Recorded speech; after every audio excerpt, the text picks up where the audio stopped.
Hey you guys, in this section we're going to be covering vectors and their applications. Okay.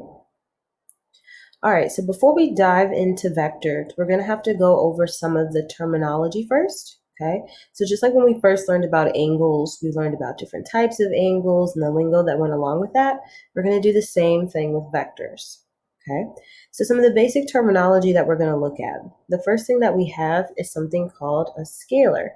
Okay, and what a scalar is, it's a magnitude. So for example, 45 pounds would be a scalar. It lets you know how big or how small something is. The other terminology that you have is a vector quantity.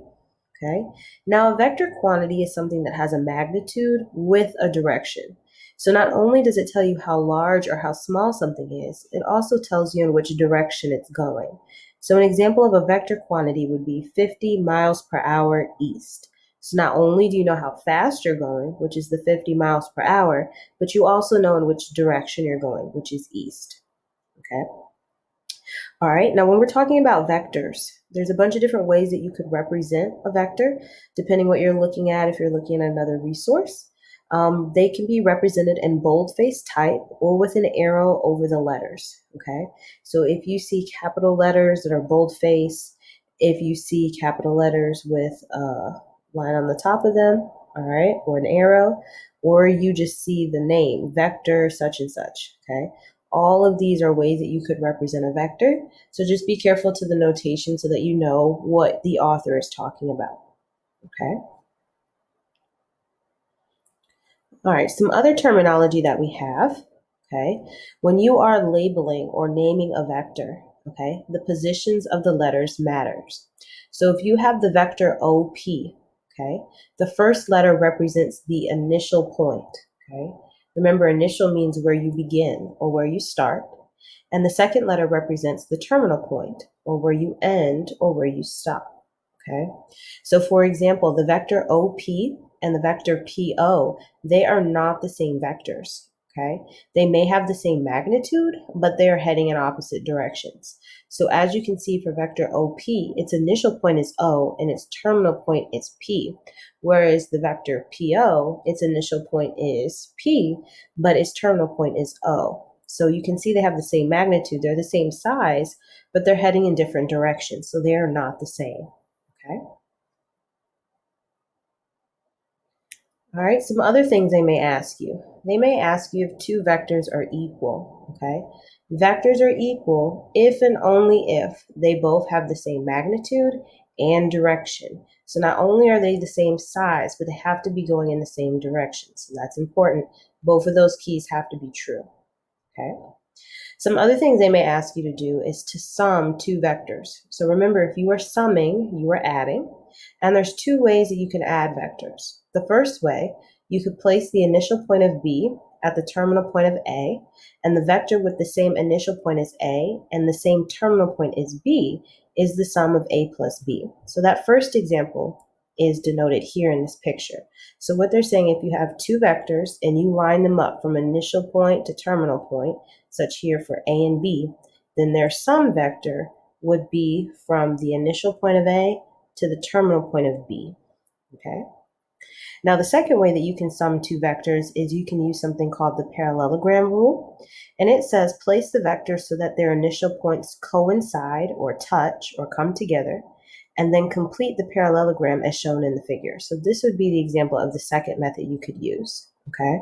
So here we have A and B and their initial points coincide or they touch, and the sum vector, okay, is the vector that results from their initial points touching to the parallelogram, to the horizontal of the parallelogram, okay? So the diagonal that cuts the two, okay?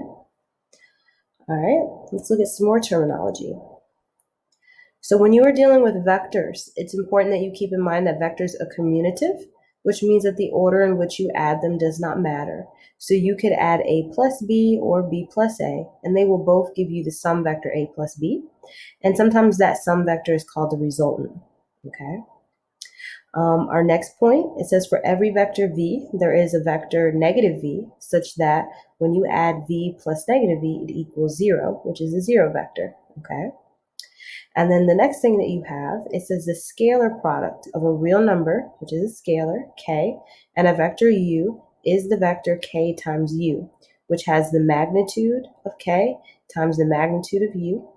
And if k is less than 0, then k times u is in the opposite direction of u, okay?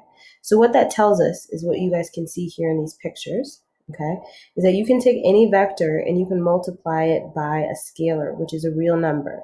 So our original vector here, which was u, you can multiply a vector by a number. So for example, this blue one has 2 times u, so it has doubled the magnitude of the vector. You could also multiply your vector by a fraction scalar, okay? Or you can multiply it by something that will shrink the vector. For example, we have 1/2 u, which has taken it half its size. But notice when you multiply your vector by a negative scalar, okay? So in this case, we have -2 times u. Not only did it double the magnitude because of the 2, the negative changed the direction. So in our original vector u, it looked like it was rising from left to right. The arrow was headed up. For this vector -2u, we've doubled the magnitude, but it's heading in a downward position because it changed directions because of the negative scalar, okay? So just be careful. Negative scalars will change the direction of your vector. Okay? All right? Now, we've got some more things here. So it says a vector with its initial point at the origin is called a position vector, okay? And a position vector u with endpoint AB is written as boldface u equals AB. Now, you'll notice that these symbols here, okay, they look like parentheses that have been pinched, okay? That's a notation that we're going to use when we are talking about the horizontal and vertical components. So just like you have the horizontal axis and your vertical axis, you're going to have horizontal components and vertical components. So it lets you know how far that vector has moved either left or right, which is the horizontal component, and how far it's moved either up or down, which is your vertical component. Okay? So not only can you describe a vector by using its name, so for example, this case, they had the boldface u, you could also represent that vector using its horizontal and vertical components. Okay?